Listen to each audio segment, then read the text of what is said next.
Welcome back everybody, my name is Junior. Thank you for watching my channel Amused Jester. Today we're going to be unboxing, reviewing, comparing, valuing the Mondo 1/6 scale Battlecat. I've been very pumped up about this. So first thing we're going to look at is the artwork on this box.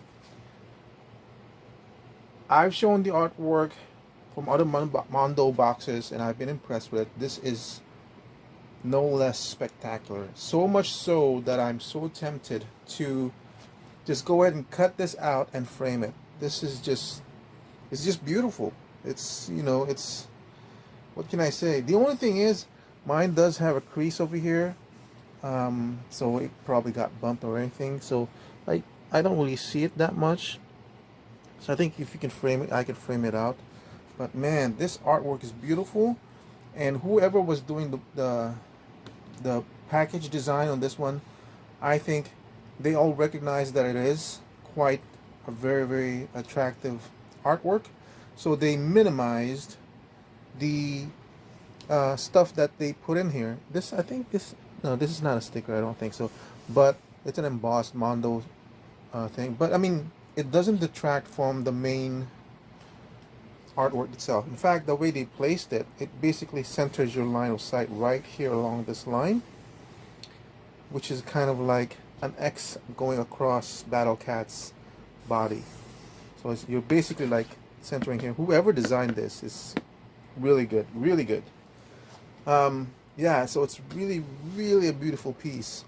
So if I were to display this, I would cut this out.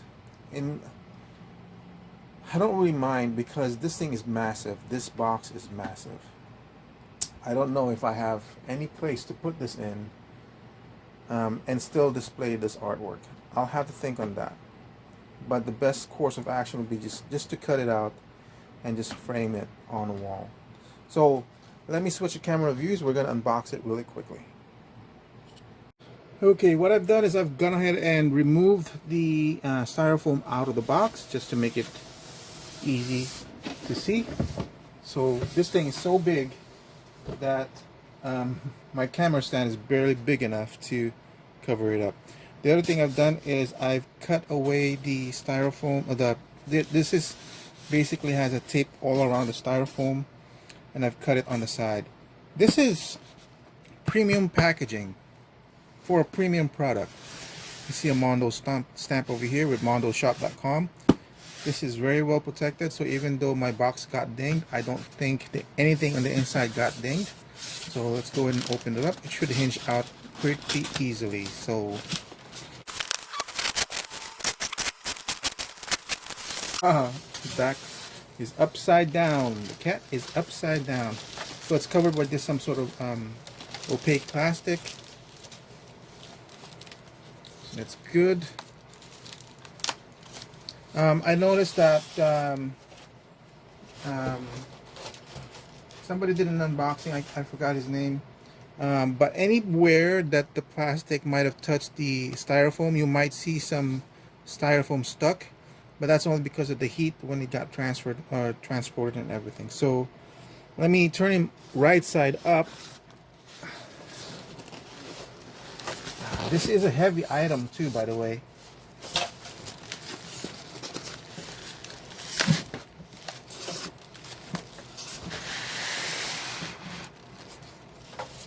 There you go. So we'll take this out first. It's heavy. It's almost, let's see, this is a McFarlane, almost the same weight as this figure. It's a full-sized, very big 1/12 figure.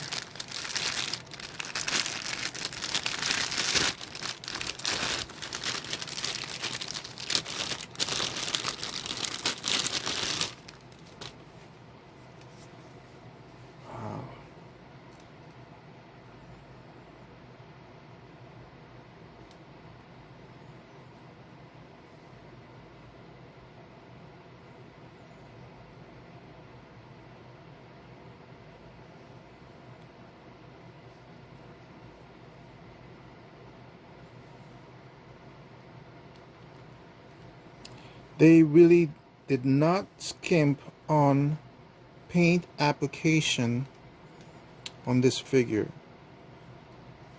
This burnished metal look on the plates are amazing, providing a very, very good contrast to the green color of the body. See that washing that they have? Oh, that coppery underneath layer? That is really cool. Then you have a deep wash in the crevices. The helmet is so good that it kind of makes other things stand out in terms of paint application. Like for example, the eyes kind of look simplistic compared to the burnished metal that they provided in this one. I would say this is not really a bad application. It's just that some other parts are painted so well that certain things stand out. Like, and then the tip of the nose. Usually for felines, these are glossy because it's supposed to be wet, but it's kind of matte.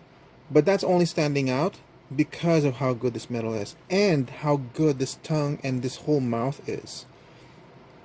The teeth aren't just plain white. It's got that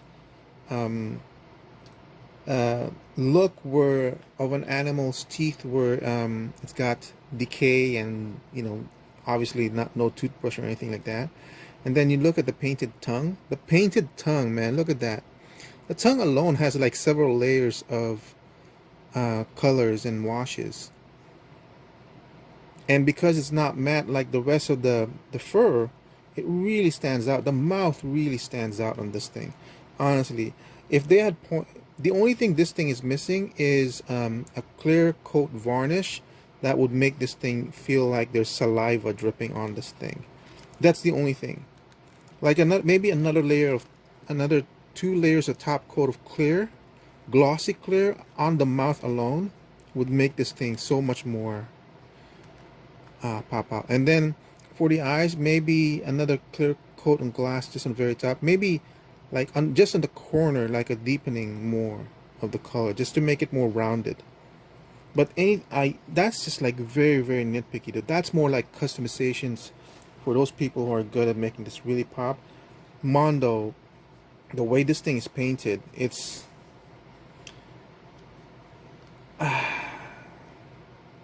I would say it's 2 steps beyond a custom level paint job. 2 steps.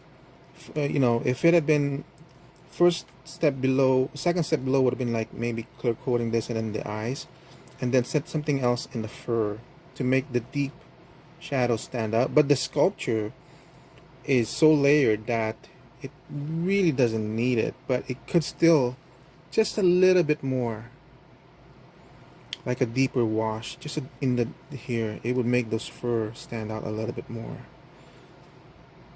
But maybe you don't need it because you do need that focus in the helmet. Okay, enough of that first one. All right, so we're gonna put this aside here for now.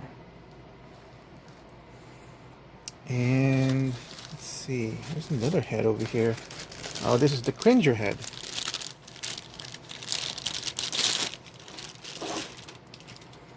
Look at that. If this does not scream Cringer from the 1980s cartoon, the original one, 1983, 1984, I don't know what else, man. So I feel like for this one, it's really good. There's detail, there's some shadowing, and yet it doesn't go so much towards realism that it's going away from the cartoon animation. Because the sculpt is there, the paint job is there. It's not a look at just the stripes alone. It's got a bunch of layers on it. It's not just a plain yellow or plain orange, you know. Thankfully my paint job is well done. There's no blemishes or anything like that. These eyebrows and everything. Yes. Cringer.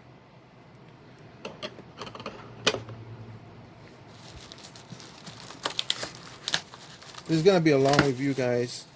I'm just gonna have to point that out.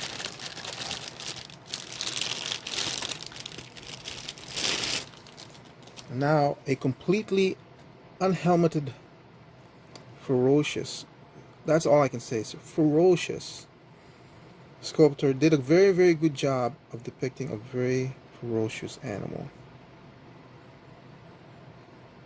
Look at that.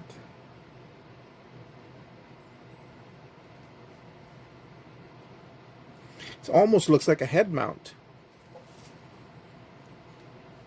Honestly, because you can't have all this, that would be so creepy. But if you have like a head mount over here, and you could just mount the head of Battlecat. Maybe I can use that as a background diorama if I were to display Skeletor, and I would have Battlecat's head mounted in the wall behind him. I'm sorry, but it just popped out. Look at that. Look at that mouth. Look at that tongue. And then the whole thing just changes because of that articulation of the mouth. Right? I think so. Look at that. Oh, that's unbelievable. If you guys did not order this and you are regretting for not ordering it, you do get another chance. It's not going to be the same. You won't get the same items. It's not going to be. This is the deluxe version. But I believe Mondo will release another Battlecat out there. It will just have lesser accessories or lesser options. I don't know the details, how much it's going to go for. But usually when they do the second release, that's not a deluxe version, it's slightly cheaper. But I'm going to tell you guys now, if you guys ever get the chance to order the deluxe version of any of these, which they offer first, you need to get the deluxe version first, because you get so much more. That's what I've learned anyway. Oh, look at that.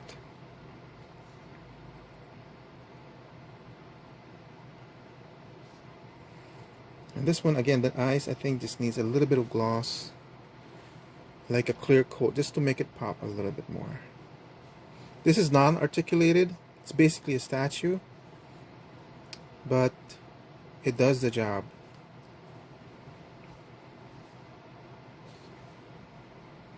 Now, this is obviously a baby cringer. You can't use this on any other of the lines to maybe simulate, like maybe on a 7-inch scale, use this as your, maybe you can, but the face is just evokes baby cringer. It doesn't have the same look as the big one. See, if I'm going to play around with the scale, features are completely different. Okay, but so this is obviously baby cringer. Did we ever see baby cringer in the original cartoons? I'm not sure. Now we come to the Battlecat. This thing is so big. I'm not entirely sure how I'm gonna go about this one. Let me pull it out really quickly, and then you can see, and then I'll cut to a different angle. I can see now that this is gonna separate. See? So while it's separated, why not look at this head anyway? Battlecat head. Wow.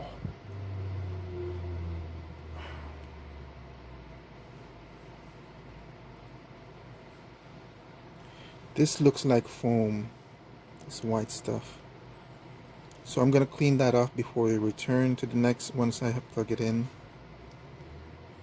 But again, burnished metal. It makes it look like the underneath of the metal is some sort of copper or some sort of or copperish armor. It wouldn't be copper because then it wouldn't be strong enough. Just fold. Look at that paint job. Oh, He-Man! We have this is a sculpture of a cat or a lion. They're kind of hidden all around. See? There's the cat, its tail. And obviously this kind of detail was never in the cartoons, but you know, which is good that whoever sculpted this just put it in there, and yet still capture the basic He-Man Battlecat harness. Alright, let me pull out the big one so you guys will see. Like that. Put the styrofoam away. Okay. Let's stand them up, and we're gonna change camera views. Okay, we're back. So I've already cleaned the horn, as you can see. What I basically did is just got like a lukewarm water, put some soapy dish in it, got it wet, and just rubbed it with my finger like that until I agitated the foam enough to the point that I then ran my fingernail a little bit, like slightly, just so that it catches the edge of that styrofoam, and it just slowly peeled off. That's the best I would suggest. Anything else, like any kind of abrasive that you might use, alcohol or anything like that, might start damaging the paint. So I try to do it as gently as possible. So going back to the review of Battlecat, I think what I'm going to do is, because I have to remove this anyway, so we're going to start taking off the armor, because I want to look into the articulation of the cat, and the best way to do that is just to remove the armor so we don't get any kind of hindrance, and we can see the full motion of the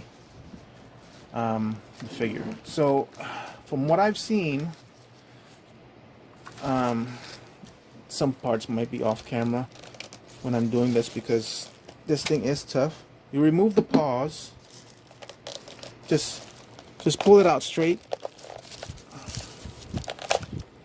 See, and you can see it's actually got a key that corresponds to the hole at the bottom of the feet. Once you've done that, you can go ahead and remove the armor for the feet or the legs.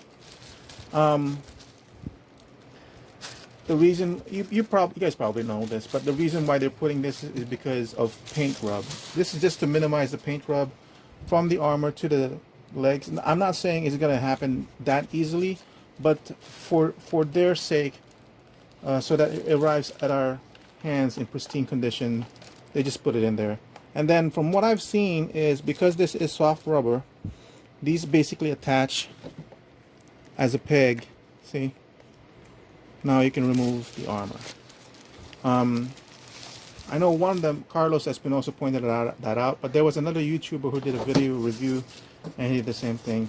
So that seems to be the case on how you do it. That's the only thing I would say I would suggest with Mondo.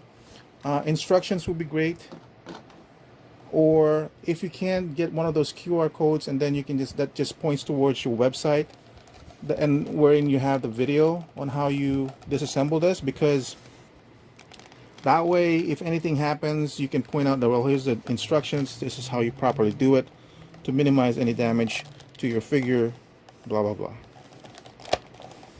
Now we're putting back the feet.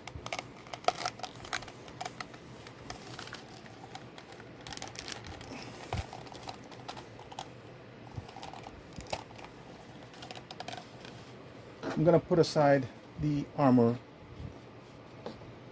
for now,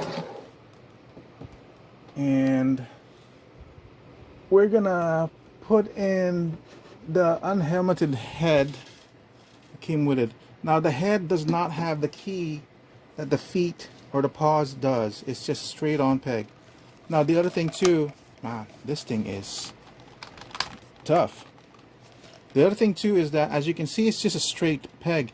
Doesn't have a ball joint at the end, which is really good because these things are so heavy, and the plastic they're using is solid. It's not rubbery or anything like that. It's not gonna bend. So there's no way this thing can be used with a ball peg or anything like that. So just push it on straight in. You'll know it's locked in when you hear that lock, and you won't see any of the keys inside that. That peg will just be smooth. That's the only way, so that you know it's not going to be falling off. See, it's not. This thing is heavy, and as you can see me rock it, it's not gonna fall. The only reason it's falling down is because it's completely held by friction. So if it falls down, check to make sure that your connections are that you got it completely pushed in all the way. Let me put down naked Battlecat here for now. We're gonna go over the saddle really quickly.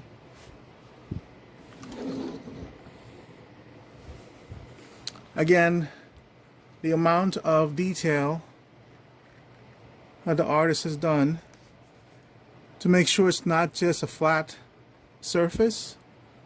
There are some intricates. There's a small cat over here with a bigger cat over here. There's no cat over there. Basically continuing the pattern. The paint job on the saddle here, the stirrups really look good. The only way this thing could be any more better is that this was actually a different kind of metal and this was actually a like leather. That's the only way. And even with that, it might even actually look faker than this one, because you know, raw leather, you have to still have to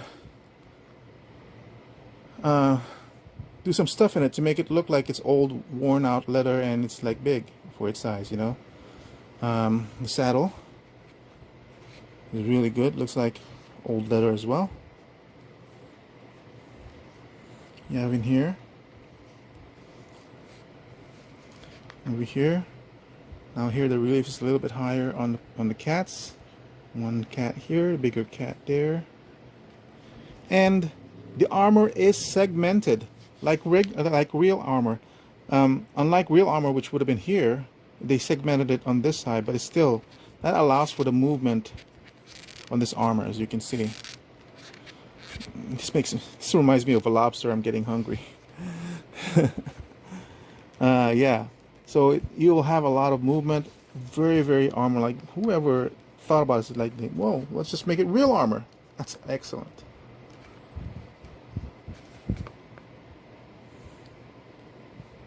The underbelly is not painted, but you can see how the original rubber was casted on. So everything else just, it's almost like a wash, but it's really well done. And obviously the way this thing is designed paint wise, the older it gets, it'll just get more worn out looking. Okay. And then there's bracers for the two front knees. Man, I hope this thing was, it is. There's a label over there because I completely forgot how it's done. Basically the same thing as we've seen already, right? So we won't look at that anymore. I need to make some room in order to do this properly. So now we get to Battlecat. So movement on the head, side to side. I'm gonna move it from the neck up, goes like so, goes down like so, and then from the neck to the first joint you have another set of movement.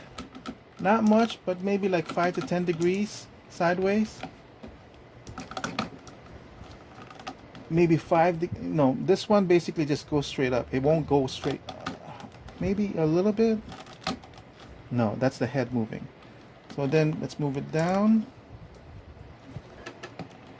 That's basically it because of the sculpture over here. So it's got more movement on the side rather than on the up and down. Now the second shoulder movement, it won't have side to side because of the way it's sculpted, but the range, the way they designed it, seems to be, let's see, is there going to be movement up and down?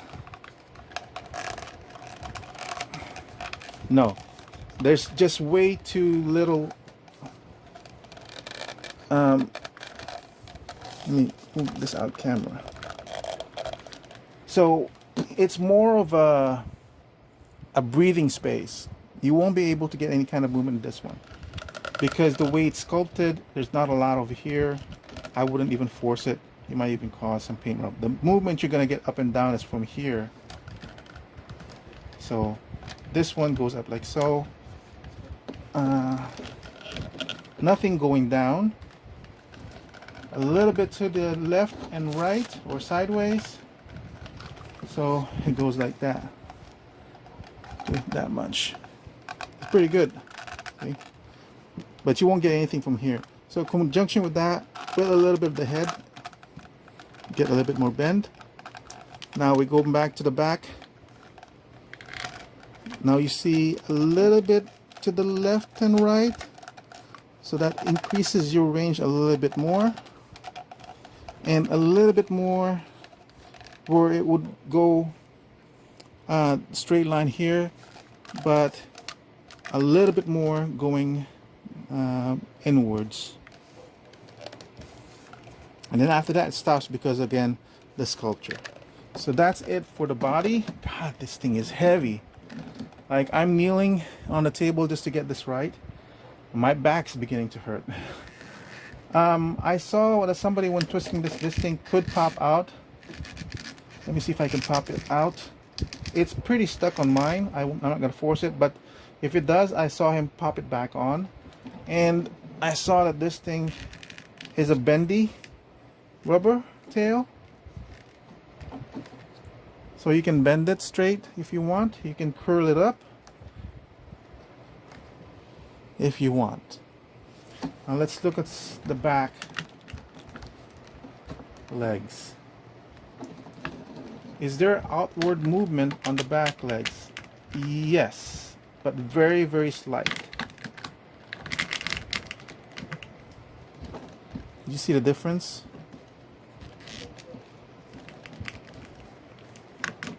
But again, that's basically from the sculpture of the body and the leg, the thigh legs themselves. But you can open it up if you want to, but very, very slightly. And then of course you can it rotate all the way? Yes. You can obviously do it, but yeah. No, bad Battlecat. All right, so this one, let's see, twist it over. So I'm assuming because of the way it's sculpted, it should be able to bend it as much as you can until it hits that back thigh leg. This one, I don't think you'll be able to do anything in here. Let me see. Oh, probably so.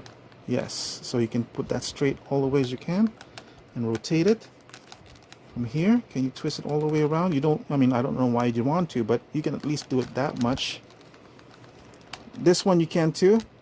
It's got some ratchet work. Again, but I mean, I don't know why you would want to. A movement on the paws. That much. Man, this thing is really heavy. Okay. That's the back legs.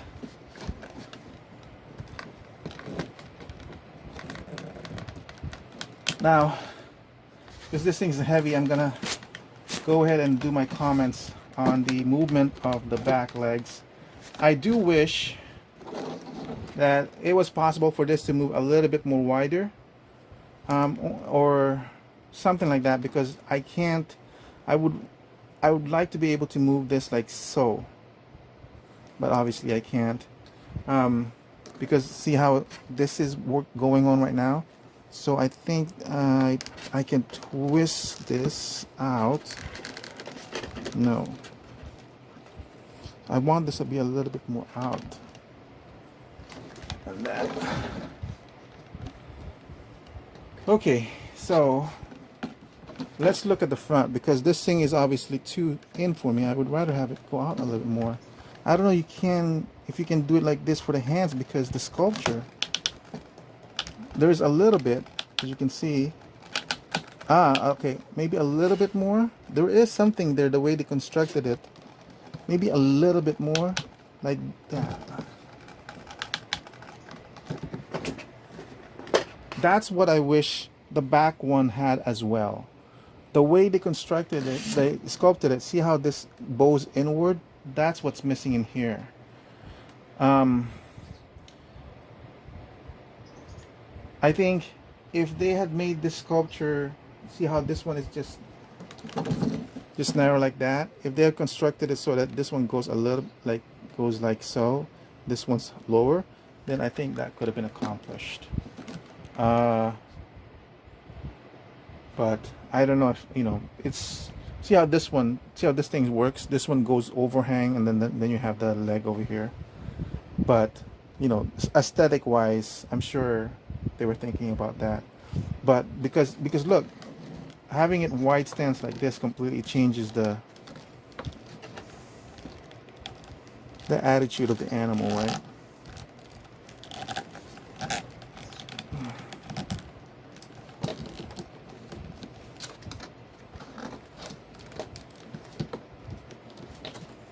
And then, of course, as people have pointed, it's got articulated toes.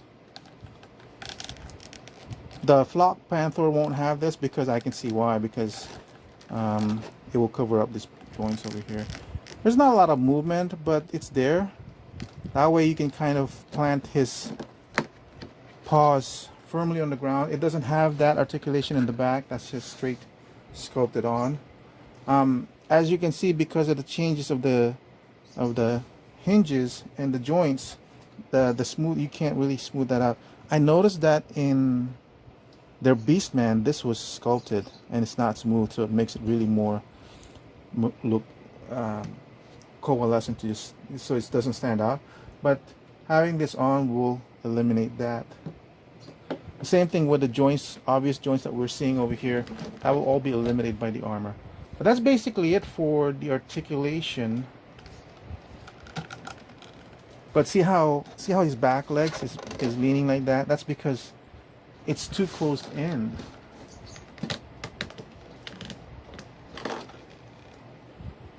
So this one's out good. This one's not. What's going on? See how this one's at least out?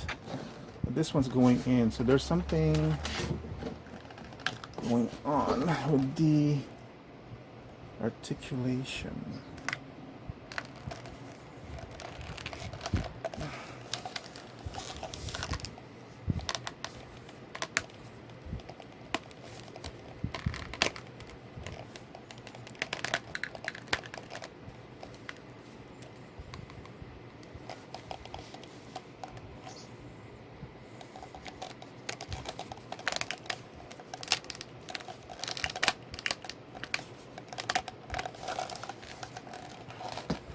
Because this is a very expensive figure, just like any Mondo, the only figure I had a chance to be a little bit more forceful was the spare deluxe He-Man body that they gave us, because the original one was defective.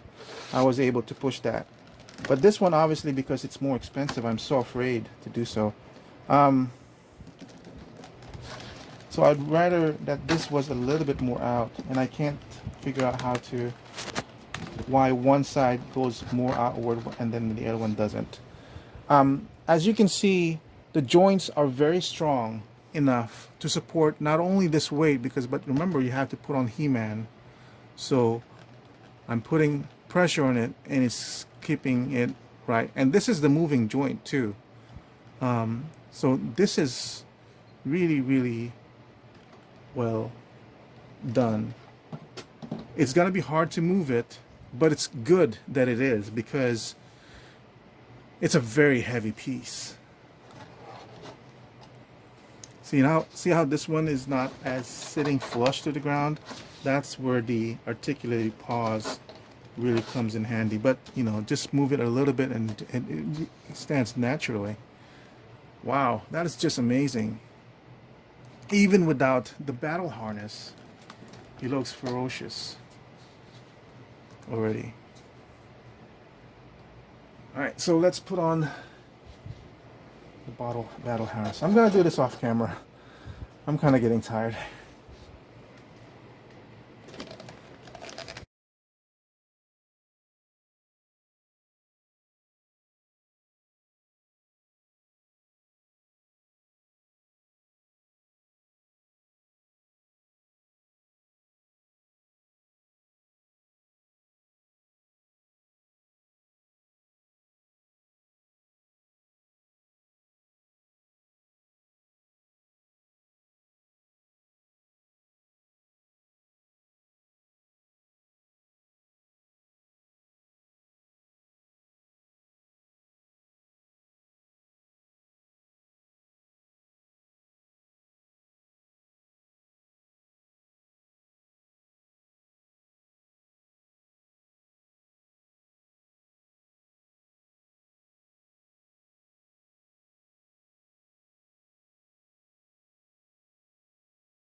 So this thing is heavy.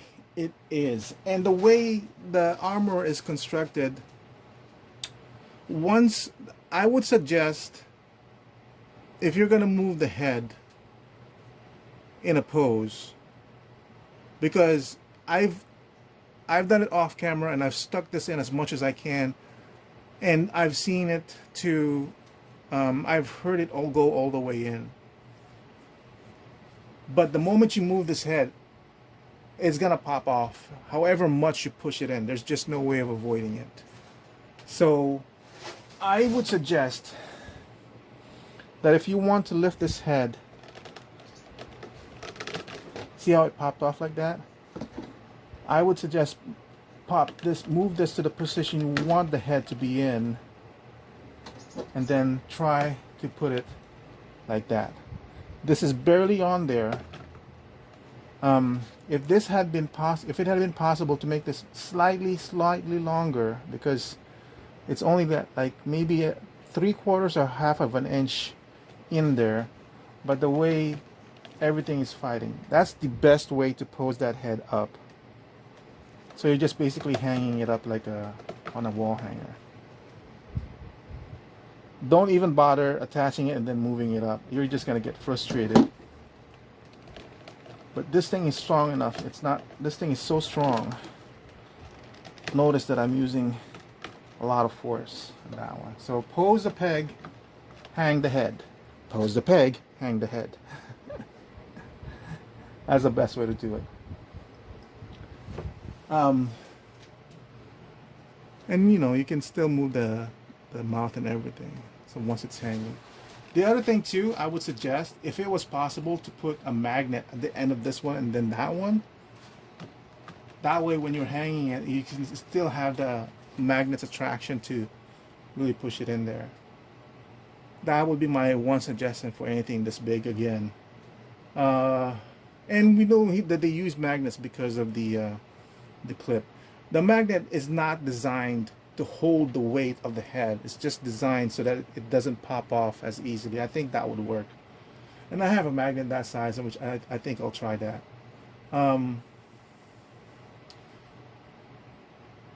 Let's see. I have the Mattel Classics, and the reason I brought this out is you'll notice this thing always comes down and the head is always floppy on mine. But look at the stance on this He-Man and Mondo's He-Man. It's so much more natural on this one, and his legs has to be like bowed out really well, while on Mondo's, wink, there goes the head. Sorry, Battlecat. Keep the peg straight down like that. Then you can put this in a little bit more securely so that it doesn't fall off. But if you do that, you'll notice Battlecat is slightly, his head is slightly down. But as I was trying to say, forward wise, see, his legs aren't out of Battlecat's sides, which has always bothered me on the Mattel Classics.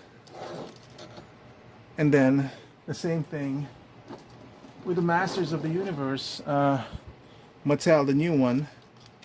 Look at how wide that leg is. That's always bothered me. But with Mondo's, it's perfect. It's just perfect. There's nothing awkward in his stance. The backrest rests perfectly on this one. And since we don't have the scabbard in the back anyway, so that's not any hindrance. Oh man, I can't wait to get Deluxe Skeletor and Panther.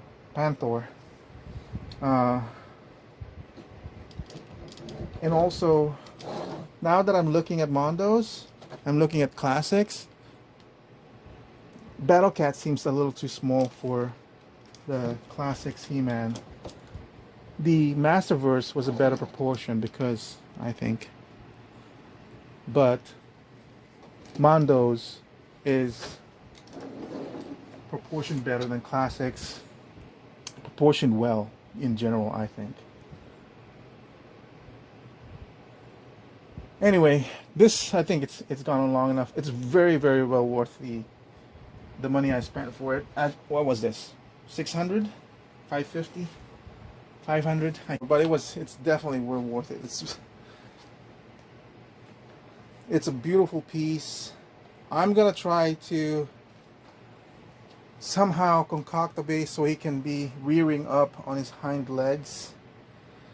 I'm gonna try the legs, even though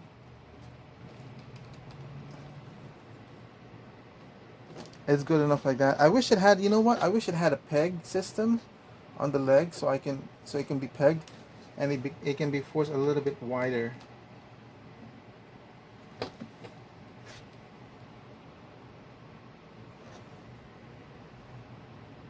Ah, what a beautiful piece.